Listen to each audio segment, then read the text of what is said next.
Defence, but I don't necessarily agree with that. But Norm-Smith medals, a couple in the middle, mate, so there you go. Okay, just put that one down. Peter was wrong. Medal.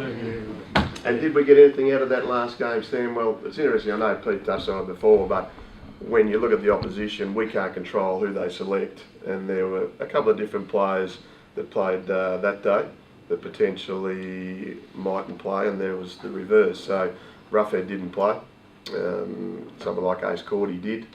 Obviously Grant played and played pretty well, you know, that particular day, and Williamstown certainly jumped out of the blocks and probably could have really been 8 or 9 goals in front at quarter time. And you know, with the ruck work of Minson and the run that they generate, and certainly they played very, very well. But the side that I'm in charge of, they are quite remarkable with their mental toughness, and they are very resilient. And it just goes to show that games are never won until the last siren is blown, and certainly paper sides don't win games. So I think what it does say about both sides is that they do match up pretty evenly. And I did actually see the last 4 or 5 minutes of that game, Howard. I was able to get the tape off ABC, so they were. It was interesting. It was interesting. Ezzy, do you feel it? Sorry, Paul. Ezzy, do you feel any pressure at all leading up to the match? Obviously undefeated. Is there any pressure on the players or on the group? No. The only pressure is what they're going to place on themselves potentially, because we all know what's on offer.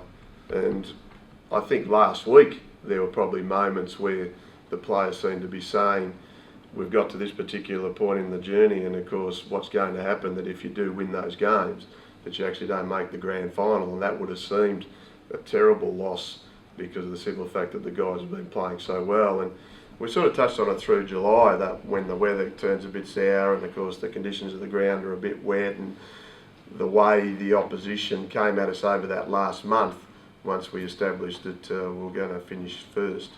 That could have been a reason, and I know I said it at the JJ Listen that I thought the last game when Box Hill played really, really well with, you know, they got premiership players who played that particular day, Renouf and, you know, Johnson and Ellis and all these sort of guys. So when you think about it, this guy here, he wasn't prepared to accept what was going on, and he stepped up to the plate and I think single-handedly led the guys over the line that particular day to record what's a pretty remarkable achievement, which is to go through the season undefeated. But then when you get to the finals, of course, it's 0-0 because the top 4 sides all get a double chance, and you weren't that right. And it's really just a process of elimination.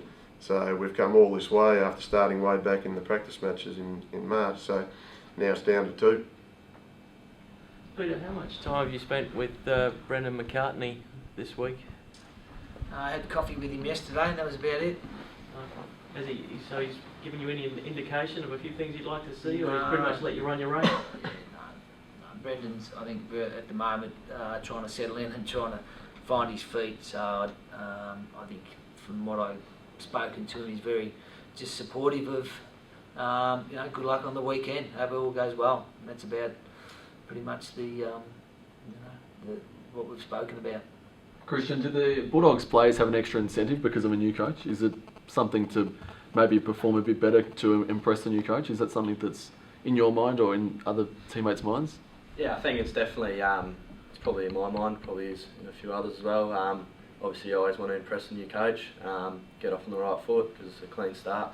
But like Jomo said, I think he's just hoping that we win this weekend, and he's been really supportive of us so far. He's only been there for a few days, but yeah, we're looking forward to showing him what we can do. Peter, just on Matthew Cravino, 2 reserves medals back to back. It's obviously great to see him playing good footy and force his way into that senior side at the right end of the season.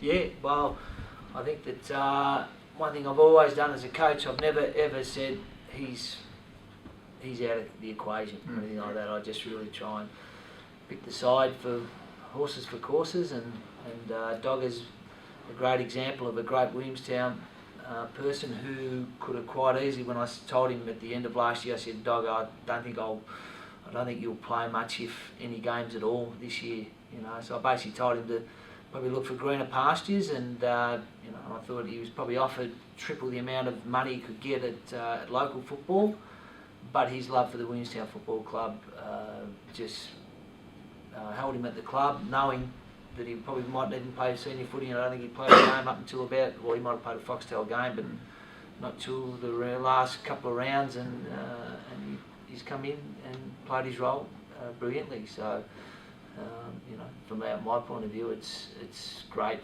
for anyone, and that's how it should be. I don't think that you should really lock yourself into certainly not opening your eyes for players like that. Gary, where would a premiership as a coach sit in your career? That's a really good question, Paul. I really love coaching the Port Melbourne Footy Club because of the players, and I think any coach that has perhaps a belief in his playing group that they are very, very special. And these guys, they turn up 3 times a week, they have full-time jobs, they go to uni, they study, they've got the trials and tribulations of actually trying to compartmentalise all the things that they need to do. They've got to satisfy me with their attendance to training, and there are a lot of things that they sacrifice to actually get to play what we're all wanting to achieve on Sunday, and it doesn't come around very often. But I guess to the question is that I just want to coach the best side, and regardless of what's going to happen on Saturday, and we all know there's going to be one winner and one loser, but these guys are heroes in my mind anyway because of what they've been able to do and what they consistently do, and they should be applauded in being able to keep themselves up against 15, 16, 18, 19 AFL listed players on a regular basis.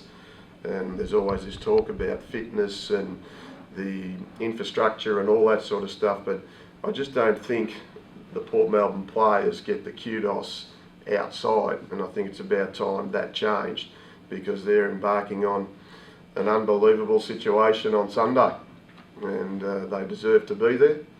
But all I'm keen on is just doing coaching. I love it. I love these blokes, and I'll give them everything I've got to hopefully prepare well enough to win on Sunday, and that's all I can do. And once they get out there at 2:15, it's pretty much up to the group, and all I can do is navigate hopefully the right way and give them my experience and advice, and that's all I'm keen to do.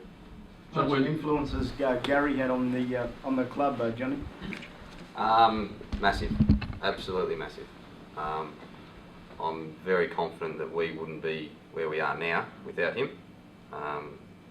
Gary Ayres is the biggest asset the Port Melbourne Football Club's got. Basically. Thanks, mate. I know, I'm red about it. You finished bottom of the ladder in your first year. Johnny, you finished on the bottom of the ladder in your first year as a standalone club, so you've sort of been there from the journey. Did you ever think you'd be able to I wasn't reach there in these heights? 06 when they finished with the wooden spoon, which was the first year. Then 07 I came to the club, Sadi Ghazi was coach, and we actually finished about 6th. We won a final, so there was improvement in that second year. There was a number of guys that the club went out and recruited, a couple of which that are still at the club. David Fanning comes to mind. There's another one. We had a good year that year. The club made a decision to get Gary on board, and we've been pretty strong ever since. We've had our ups and downs, as you do. We've been great to win the grand final in 08, but I think we've finished top 4 every year. What he puts in place at the club and the environment that he promotes, I think makes a lot of players and talented players want to come to the club. And obviously we've got a good group of senior players and experienced players as well that have been together for a while, and we're all good mates. We enjoy playing together. I think we play football in the right manner, and I think people outside of Port Melbourne see that as well, which is why we are able to attract some pretty good players, such as your Paddy Roses and your Valentis and that sort of guys, and they come and buy into that, and it sort of snowballs from there. But back to your original question, Gary's had a huge influence on Port Melbourne. Any last games for the Borough boys this week, Johnny, McMahon and McGrath, maybe even yourself?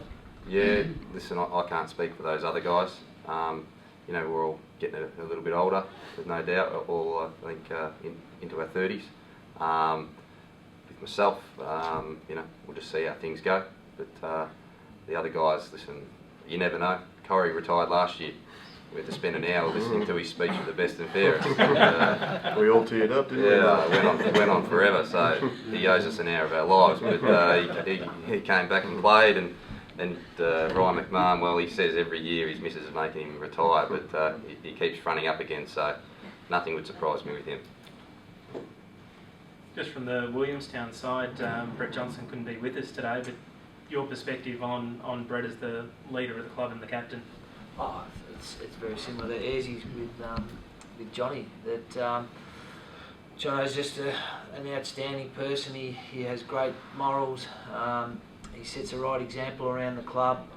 From the day I've got there, and even just the last couple of years, we've really embarked on a strong leadership program with the Williamstown players like Ben Jolly and David Stretton and Cam Lockwood and Ben Davies and players like that. So they're very similar to what Ayres says. They've got to work during the day, and we've got a list of 44 guys who bust their boiler, since pre-season, since November. And Jono's been a player who's been able to lead from the front, and I think he's really even grown in terms of his leadership, and now he has a big role to play at AFLPA, and in many ways he brings a bit of that that professionalism to the group. So he's really grown as a person, and I'm sure on the weekend, and in many ways we're very similar. That we've got two outstanding captains, both clubs, and I think it's in many ways they'll certainly have an impact. They're getting a bit older. Not sure whether John will go on again next year. I've challenged him certainly many a times, individually and on behalf of the group, and from my point of view, he's always responded, and that's what you can ask from the captain. Christian as a player under Brett? Oh, he's been awesome since I got to the club last year. He's obviously one of the best players in our team, so he leads from the front in that way. And just, he hurt his ankle against Frankston and wasn't able to play in our first final, and just watching him get back on the park, and he probably almost could have played in that final, just the way he went about it, and everything was so professional, and it's just awesome to be able to follow, not only sort of following Boydie at the Bulldogs, but then you can go back and follow someone like Jono as well at Williamstown, so it's been awesome. Any final questions? Yeah. Howard, have you asked a tough question yet? No, but I've got too much respect for everybody. Tough question. Have you got your tape recorder on? I don't see I haven't got it today. Gary knows how old it is too. Thank heavens, mate, because you could actually take someone out with that recorder. So, mate, see these? See those? That's all you need now. I can't work all that right? All you need is someone, get Brent to teach you how to turn it John on. Baird knows too, 20 years ago. We're not related to any cricketers, mate. Although the kids Warren Ayres. Warrigal versus Oak Park, is it? I know Justin Langer. That's right. You're near him south though, Gary. Actually, my parents, or my father was, but yeah, probably more Warrigal, I think. Good stuff. Yeah. Or Druid. Yep, or Druid, yeah. Well, guys, best of luck Yeah, for good luck. Sunday here at Etihad. Thanks for your time today.